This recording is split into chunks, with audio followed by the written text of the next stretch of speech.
My favorite game this past weekend by far was Miami at Chicago. The Dolphins beat the Bears 35-32. And honestly, I could not have picked a better way for things to play out in this game if I just written the script myself. It was crazy. Both quarterbacks played very well, and neither of them had a turnover, Tua and Justin Fields. Miami won, which I if I could have made a decision beforehand, I would have wanted Miami to win because they need to win more to stay in contention. And losing for Chicago actually helps them get closer to a higher draft pick, which, let's be honest, the Bears aren't going to win a Super Bowl this year. So at this point, I hope they're winning. I hope the Bears are really competitive and lose a lot of close games the rest of the year because every loss gets them a better player that's going to help Justin Fields, their young quarterback. I also love that Justin Fields played really well in this game. If anything, you can blame the refs. There should have been a pass interference call at the end of the game called on, in favor of Chase Claypool. The defender didn't let Chase Claypool jump up. So I like it because you walk away going, hey, since Justin Fields played great, it's really hard to blame him for the loss.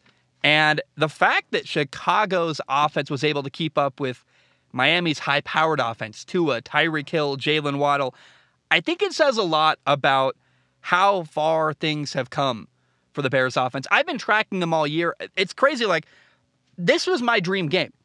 Chicago against Miami. These are my two favorite teams to watch all year. It's been fun to watch their development. I've been checking in with them every week. And the way it played out was great, man. Justin Fields and Tua put on a show. It was a blast. Justin was 17 for 28 passing with 123 yards, 3 touchdown passes, 2 to Cole Kmet, 1 to Darnell Mooney on a beautiful throw. No interceptions, no fumbles, plus Justin Fields ran 15 times for 178 yards and another touchdown. Justin Fields had this play on 3rd and 6 where he scrambles, ran for a 61-yard touchdown. He's weaving through defenders, and it was unreal. It was like, man, I had 2 thoughts. It's a video game play. Like, you make that play in Madden more than you see it happen in real life. And also, there's only 2 people in the NFL who can make a run like that on a 3rd and 6 for a 61-yard touchdown. It's Lamar Jackson and Justin Fields. And I love seeing this guy do well. I remember at the time of the NFL draft saying, I don't know what's going to happen to Justin Fields, but I would draft him in a heartbeat. I watched him play in the college football playoff. Dude's a playmaker. I can teach him how to play football if I'm a coach at all. And I'm so happy to see him getting good coaching and good support. And I didn't think that he was going to get good support this year. So it's glorious what's going on. It's also worth saying that Justin Fields does a great job avoiding big hits, either by sliding or going out of bounds. As much as Justin runs, I think actually Tua on the other side of the field, Tua Tagovailoa, the quarterback from Miami, he actually takes way more big hits than Justin Fields does because Justin gets down, man. He avoids hits, and I think that's going to really help extend his career and keep him healthy because he's only good if he's healthy and can run and available to his football team. I got to give a shout out to Bears offensive coordinator Luke Getsy. He's gotten better and better and better as the year has gone on as a play caller, man. He's embracing Justin Fields' ability to run. You see bootlegs and sprint outs on 3rd and 4th down. He's using that ability to run and doing creative stuff with it. He is also doing creative stuff in general. You saw direct snaps to David Montgomery in kind of a wildcat set. You saw in this game against Miami, Cole Kmet, the tight end, goes under center and ran a quarterback sneak for a 1st down, taking something from the Kansas City Chiefs, which they've done with Travis Kelce.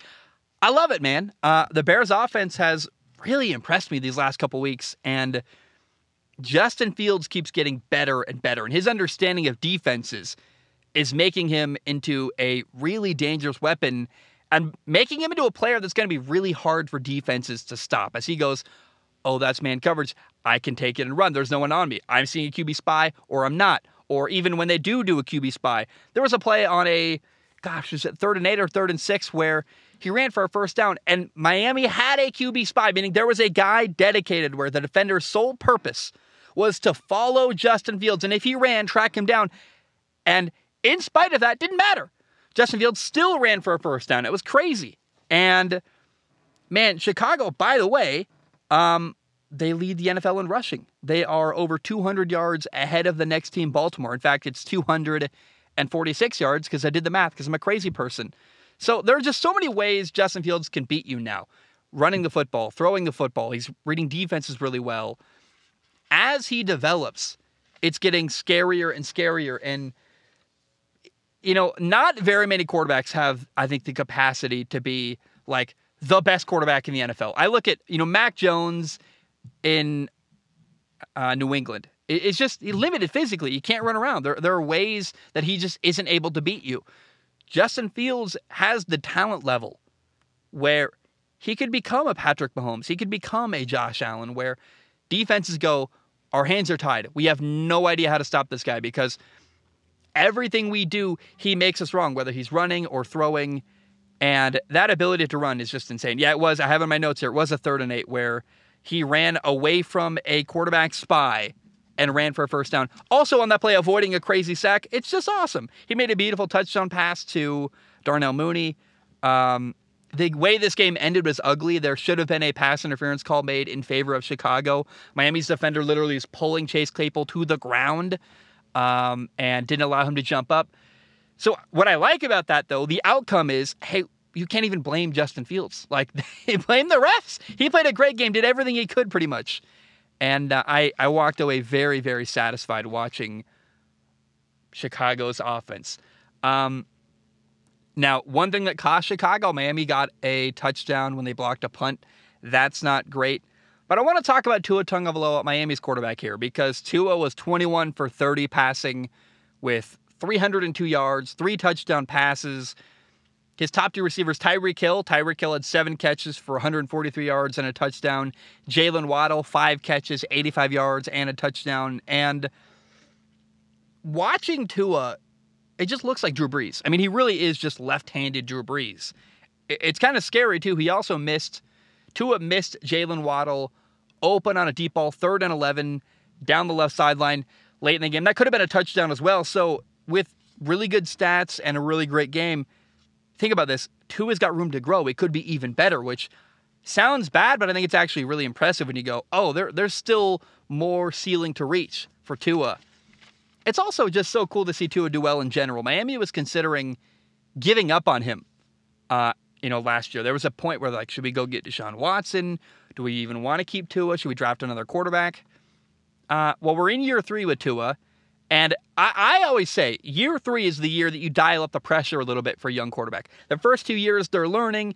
You start to raise your expectations for Tua. And Tua, because he's not a guy who can run for 61 yards on 3rd and 6, he's not incredibly mobile. He's got a smaller arm. Look, he's got to be really accurate, have great anticipation, and play really well this year. The pressure was on. Tua's delivering. He's playing at a really high level. And Miami 6-3. Tua's dominating. They're 6-0 when he plays a full game. This is why I believe teams got to be patient with their young quarterbacks. You got to give your young quarterback a real shot to succeed. You can't give them terrible coaching and a bad offensive line and only a year and a half and then go, they suck next. No. Tua, honestly, on paper, didn't have a lot of reasons you should keep investing in him. He isn't super tall. He can't run for 61 yards. He's not super physically imposing. But look at what's happening when you give him patience and support. Oh, it's incredible, isn't it? He looks outstanding. He's one of the best quarterbacks throwing the football right now. He's just dominating. And I think Kenny Pickett and Zach Wilson are quarterbacks that right now get a lot of flack and a lot of people don't believe they could potentially succeed. I say, look at Tua. Give it time. Give it patience. Your young quarterback can be successful. Not guaranteed. Some guys don't work hard. Some guys just don't have it. Mitchell Trubisky was a guy in Chicago I gave up on pretty early because I'm like, look, he just doesn't have it. You can tell when they do. But when you see a young quarterback who gives you flashes and potential, like we've seen with Kenny Pickett, like we've seen with Zach Wilson, you be patient. And Tua is an example of what can happen when you are patient and you give your young quarterback great receivers to throw to, good coaching, support. And, look what's happening with Justin Fields in Chicago. Getting support, getting good receivers around him, getting good coaching that's catering to him. And he's becoming wildly successful and hard to stop. I want to give one more shout out to Miami's head coach, Mike McDaniel. Mike McDaniel is far and away my favorite coach in any level of football, college, high school, pro. I love the guy. I love how he has risen to the moment. First year ever head coach. When he was hired, a lot of people were like, who is this guy? And I listened to him in interviews. I'm like, he's really fun. I don't know if he's going to succeed, but he's certainly fun to listen to. And I love the way he interacts with Tua. I love everything about Mike McDaniel. I'm a huge fan. And there's this great moment after this game, or maybe it's this week, where he's talking about, I kept telling Justin Fields to stop scrambling. He wouldn't listen. He just kept running and running, which is kind of a fun joke. Like, that's his sense of humor. He's got personality. He's a great coach. He also never gives away revealing answers. He's humorous, but I would compare Mike McDaniel to Mike Leach, the quarterback or the head coach in college at Mississippi State. I was around Mike Leach a lot at Washington State. There are many ways to answer a question and also not give away good information. Bill Belichick, the Patriots head coach, historically just says nothing. 1-2 word answers, never gives the media anything. And that's fine, but it doesn't make anyone like you. It doesn't ingratiate people to you.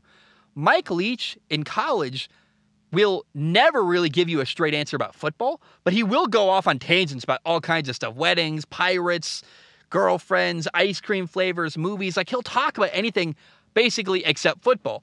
Mike McDaniel has his own strategy to find a way to answer questions without also giving up information. And I just find it really fascinating and fun to listen to.